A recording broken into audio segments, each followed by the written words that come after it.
It's finally here. Formula 1 returns in the form of pre-season testing at Bahrain. Sure, we have a tweaked testing format for this season, as explained in yesterday's video that you can see in the top right, but we still have the same good old testing drama and over-analysing of the times. So to not fall for the common traps, let's take a look at what you should really be looking out for in the 2023 pre-season tests, as these aspects will be what actually shape the season.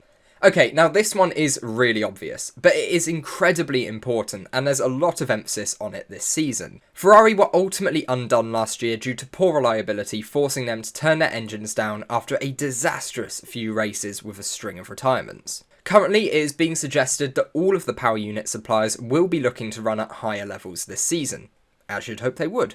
But we could be in a position where some of these teams and suppliers don't quite know their limit.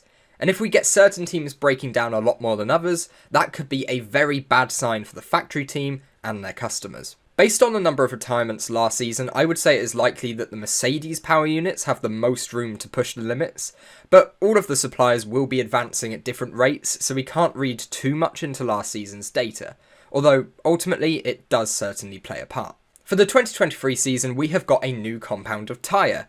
The old C1 tyre, which was very rarely used, is being rebranded as the C0 tyre, and a new tyre, being labelled C1, is joining the gang. This tyre basically just offers more grip than the old C1 tyre and should make it a much more usable compound. This is with all of the C2 to C5 tyres remaining unchanged. This new compound is coming in an effort to bridge the relatively large performance gap seen between the old C1 and C2 compounds. Overall, I think this is a fairly positive move from Pirelli because, yeah, the old C1 tyres were basically unusable. They took way too long to get into their operating window, and when they did, they offered very little grip relative to the other compounds. It will be interesting to see what sort of comments we get on this new compound. It was actually the testing tyre that was used in Austin during practice, and at the time there were fairly positive comments coming from the paddock. So we'll wait and see if that continues over the next few days, as well as to see what the performance gap turns out to be. I cannot stress enough how important the floors are on these 2023 Formula 1 cars. As we saw, the aero regulations radically change in 2022, bringing back ground effect as one of the major downforce producers on the car. We also saw the harsh reality of porpoising wreak havoc across the field. Now, we covered the exact changes to the regulations in yesterday's video. It's nice and short, so give it a watch after this one ends if you're interested. But one of the key points to note is that the floor leading edge has been raised by 15mm. This means teams may need to get creative.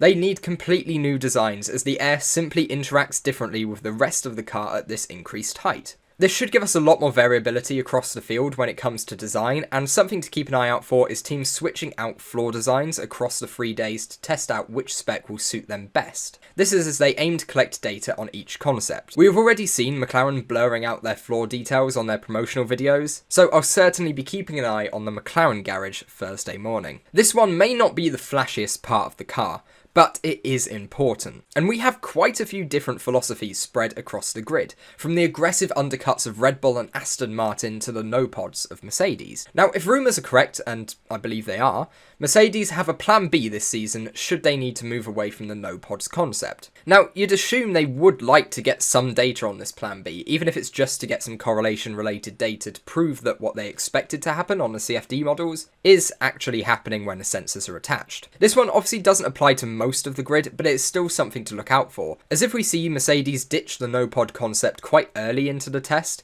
it could be a pretty bad sign for Mercedes fans. Now, glory runs. This is something we should be looking out for, simply so that we can ignore them. If a team suddenly comes out adding 5 km/h plus onto their speed trap and goes 3 tenths quicker than everyone else, or a midfield driver ends up with the Red Bulls, Ferraris and Mercedes, just don't read too much into it. For example, day 1 at Barcelona last season, who topped it? Well, Lando Norris, who was the only driver outside the top 6 to get a podium last season. That's not particularly relevant, I just wanted to put some Lando propaganda into this video. And also, don't assume just because a run is on the C4 or C5 tyres that we are about to witness a lap akin to the second coming of Christ. Chances are we're getting a durability test on the tyres to try and map their performance at different fuel loads. However, We absolutely will see glory runs, and I just have a feeling Aston Martin will do one, and we'll have no idea if that's actually their pace or if they're just teasing us all, as they are probably the team most expected to make a leap from last season relative to the midfield and potentially closing on the front runners. This all comes as the new staff and funding should, theoretically, start to have an impact on their performance. But overall, a glory run is normally quite obvious, but still make a note they tend to offer very little insight on the performance of their car. The race run data is much more representative of the car's pace, and that's probably what we will be using when we try to analyse testing. We slightly alluded to this in the last point, but this is definitely something I will be keeping an eye on during testing. It will give us an idea as to which engine suppliers are running at a higher performance level and could be indicative of either performance or reliability gains, both of which should ultimately lead to them being faster. One problem we do have with speed trap data though is that the top teams do tend to sandbag, as I think we saw with Red Bull in Barcelona testing last season, where they appeared to be around average with the pack, when in reality their straight line speed was immense in 2022. So the best metric here is actually the customer teams. AlphaTauri with Red Bull powertrain engines were pretty quick, and Aston Martin with Mercedes engines were considerably slower, which proved to be a sign of things to come on that front for the rest of the season. We always get a surprise or two in Formula 1 testing. Think back to the double diffuser, the F-ducts, Mercedes DAS and the no-pods. We will likely cover any loopholes or surprises in a video or stream, so make sure you subscribe and ring the notification bell to find out about anything that could cause some controversy. So far, it seems the Ferrari S-ducts could be the biggest controversy, but we'll wait and see if anything else comes up over the next 3 days, and I suspect it will. We had a ridiculous F1 team principals silly season last year, with some new team principals joining the field and a fair few swapping their allegiance. This will be the first time a lot of these team principals are exposed to the open press, having only previously completing the car launches, which are in a much more controlled environment. So it will be interesting to see if some team principals or drivers have a more honest media approach than others when it comes to their team's struggles. Finally, and a bit of a callback to yesterday's video, we have a reduction from 2022's pre-season running of about 47%.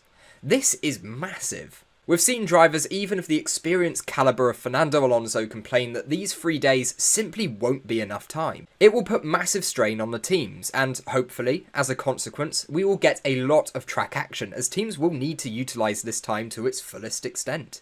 My heart does go out for the rookies this season, and I think we may need to give them the benefit of the doubt for the first few races, as 3 days of testing to get used to F1 life is, well, not going to happen. If you want to keep up to date with all of the pre-season action, make sure you stick around, as tonight we will be running a pre-season testing live stream here on YouTube. It's a great chance to interact with all of you guys, and I hope to see you there, as we will also be making some cheeky predictions where you, the fans, will go up against me over the course of this season to see who has the best wheel knowledge. It'll be me. But as ever guys, have a great day and see you this evening.